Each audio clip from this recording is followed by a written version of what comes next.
இல்லை.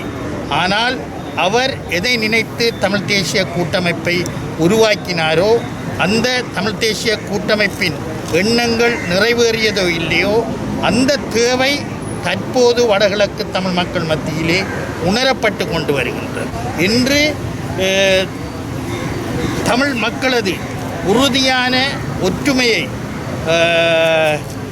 வெளிக்கொண்டு வருவதற்காக எதிர்வரும் ஜனாதிபதி தேர்தலிலே ஒரு பொது வேட்பாளர், தமிழ் பொது வேட்பாளர் என்கின்ற விடயம் பேசுபொருளாக மாறியிருக்கின்றது.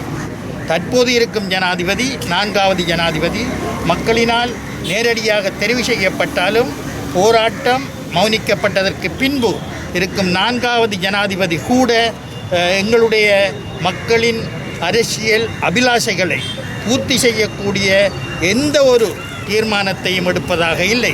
தேர்தல் நெருங்கி கொண்டு வருகின்றது. வேட்பாளர்கள் அறிமுகப்படுத்தப்பட்டு கொண்டு வருகின்றார்கள். ஆனால் புரையோடி போயுள்ள இனப்பிரச்சனைக்கு ஒரு நிரந்தர தீர்வை கொடுப்பதற்கு யாரும் பகிரங்கமாக கூறுவதாக இல்லை.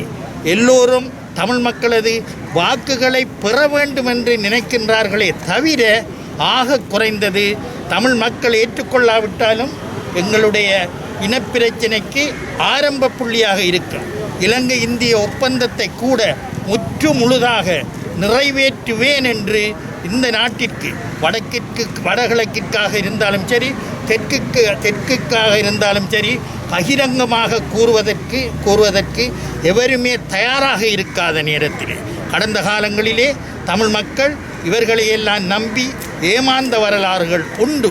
அந்த நிலையில் 2001 நாங்கள் அனைவரும் ஒன்றிணைந்ததை போன்று ஒரு தேவை தற்போது ஏற்பட்டிருக்கின்றது.